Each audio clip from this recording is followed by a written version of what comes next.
The pocket is the section of the wave which is directly in front of the braking section of the wave.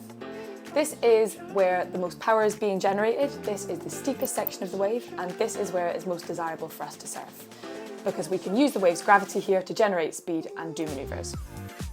So in this video, we're going to talk about how to surf in the pocket and a couple of drills and tips to get you there.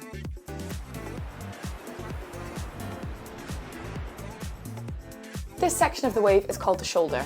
This is a little bit further out of the pocket, so it is mellower, fatter, and there's less power being generated here. We want to avoid surfing here if we can. However, beginner, progressor, and earlier intermediate surfers sometimes end up surfing on the shoulder of the wave, either because it feels less intimidating because it's less steep, or because they've gathered too much speed coming out of the pocket and don't know how to come back to that power source. So this surfer here, we can see she comes into a lovely trim along the wave, starts to gather some speed, but she surfs so far away from the pocket that she gradually loses her speed and falls off the back of the wave.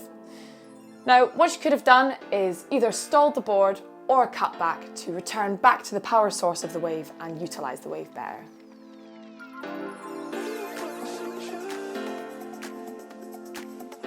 So in this clip here, we have one of Britain's best young female surfers, Lauren Sandland. She's here at a British surfing training camp in Portugal. If you watch her on this wave, you can see that she does a series of turns to stay close to the pocket of the wave, close to that power source. She never surfs too far out on the shoulder. Every time she begins to move away from the pocket, she does a turn and returns back to that power source.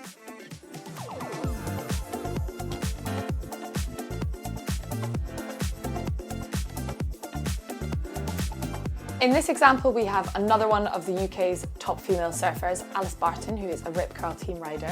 Again, a similar thing, you can see that she is staying in the power source of the wave the whole time, never straying too far out of the pocket, until at the end when she moves a little bit out onto the shoulder and does a big powerful cutback to return to the power source.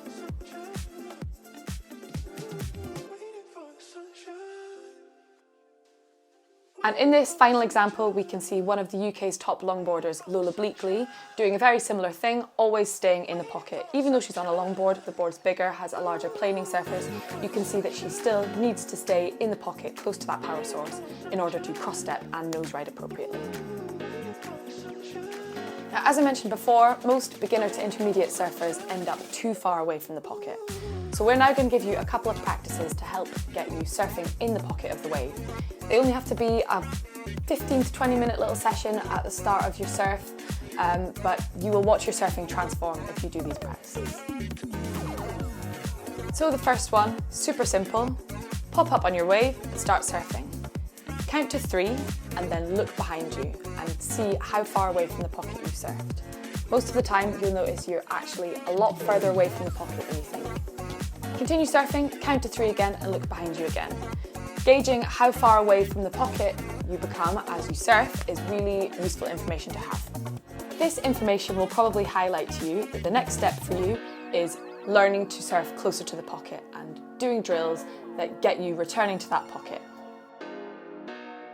So this brings us on to our second practice, which is just to try and surf as close to the pocket as we can at all costs. You don't need to be able to do a cut back to do this, we might not have learned that yet. We're just going to do this by slowing ourselves down and returning to that power source. So to do that, we're going to shift our back foot back and lean all of our weight onto that back foot. You should feel the board slow down and feel yourself move closer to that pocket again. If you're still needing to move closer to the pocket, you can slightly angle your board towards the beach, and then once you've returned to that steeper section of the wave, you can continue surfing.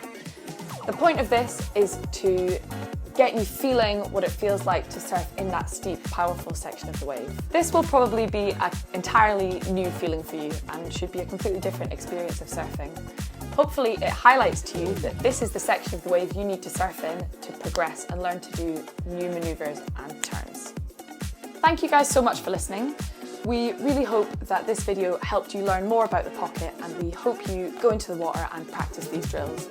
If you find that they help you, then please like and subscribe and look out for our future videos.